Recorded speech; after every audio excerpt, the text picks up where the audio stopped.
영상에서는 평형 팔 돌리기만으로도 평형 100m 완주가 가능하다는 영상을 올렸는데요. 그 영상으로 평형에 대한 자신감을 얻으셨다면 이제 발차기를 정복하실 차례입니다. 팔 돌리기만 해도 평형 가능하다면서요? 그냥 저 팔 돌리기만 할래요 라고 생각하시는 분들도 있을 텐데요. 저번 영상의 의도는 평형 발차기 때문에 평포자가 되지 말고 일단 팔 돌리기로 자신감을 찾아보는 의미였고요. 결국에 완성된 평형을 가기 위해서는 어렵더라도 발차기를 극복하는 것이 반드시 필요하다고 할 수 있습니다. 그런데 저번 영상에서도 말씀드렸듯이 평형 발차기는 발바닥 면으로 추진력을 만들어내야 하는데요. 그렇기 때문에 평형에서는 발목의 유연성 정도가 속도를 만들어내는데 매우 중요한 역할을 합니다. 그런데 우리의 발목 유연성이 단기간에 좋아지는 게 아니잖아요.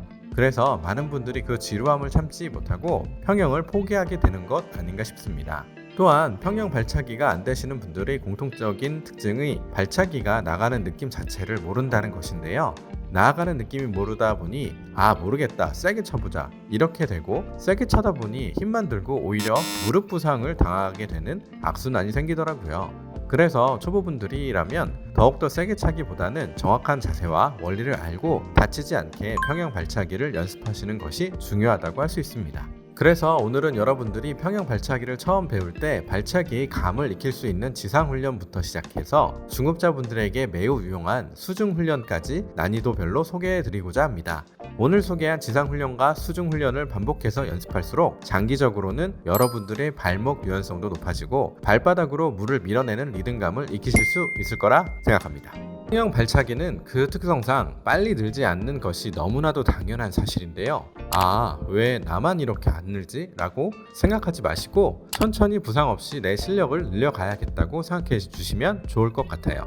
오늘은 평형 발차기 연습 방법을 6가지 설명할 텐데요. 쉬운 단계에서는 발차기 동작을 3가지로 구분하여 알아보고 난이도가 올라갈수록 동작을 점점 줄여가서 나중에는 한 번에 발차기가 될 수 있도록 연습 방법을 구성하였으니 참고해 주세요. 첫 번째 연습 방법은 의자에서 앉아서 평형 발차기를 해보는 것입니다.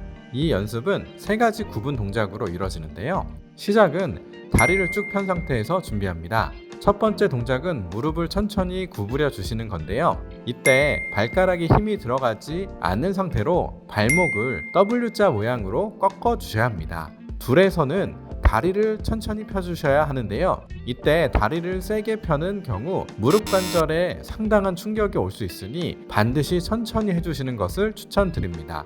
그리고 발바닥 모양은 바깥으로 향하게 해주셔야 되는데요.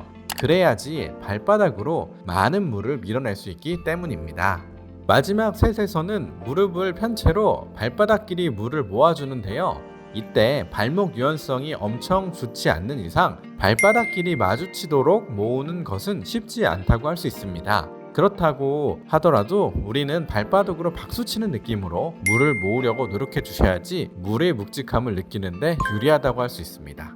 의자에 앉아서 했던 자세를 지상에서 누워서 똑같이 해보는 연습인데요. 손은 앞으로 쭉 내밀고 엎드려 주세요. 첫 번째 동작은 무릎을 천천히 어깨 넓이로 굽혀 주시는데요. 이때도 1번 연습 동작과 마찬가지로 W자 모양이 되도록 넓혀 주셔야 합니다. 두 번째 동작은 그대로 다리를 밑으로 펴주시는 것인데요. 이때 발의 안쪽이 최대한 많은 면적으로 바닥에 닿도록 노력해 주세요. 마지막으로 셋하면서 박수치듯 발바닥으로 모아주시는 자세인데요. 이 동작에서 발차기의 추진력이 발생하기 때문에 최대한 임팩트 있게 발차기를 해주셔야 합니다.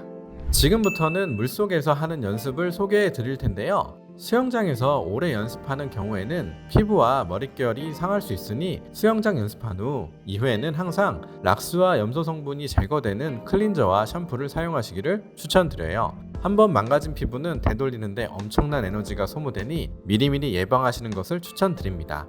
고정 댓글에 100원의 1일 체험 키트를 제공받을 수 있는 방법을 올려놓을 테니 꼭 한번 써보시고 효능을 체험해 보시기 바래요. 이제 지상에서 연습했던 자세를 물속에서 똑같이 해볼 텐데요. 앞에서 3가지 구분 동작으로 연습하셨다면 이번에는 2가지 구분 동작으로 줄여서 연습해 보도록 하겠습니다. 하나 동작에서 다리를 올려 W자 모양을 만들어 주세요.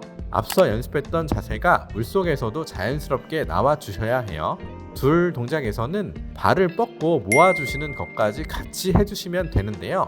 앞에서 했던 2번 동작, 세 번째 동작을 합쳐서 한 번에 하신다고 생각하시면 됩니다. 3번 연습이 익숙해지셨으면 이제 킥판을 잡고 연습해 볼 텐데요. 지금부터는 3번 연습에서 했던 두 가지 구분 동작을 한 번에 해주셔야 합니다.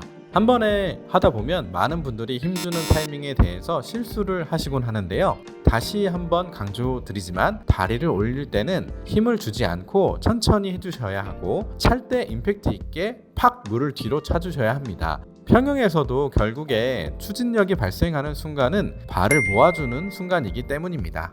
이번에는 평영 발차기를 4번 연속으로 차는 드릴을 소개해드리겠습니다.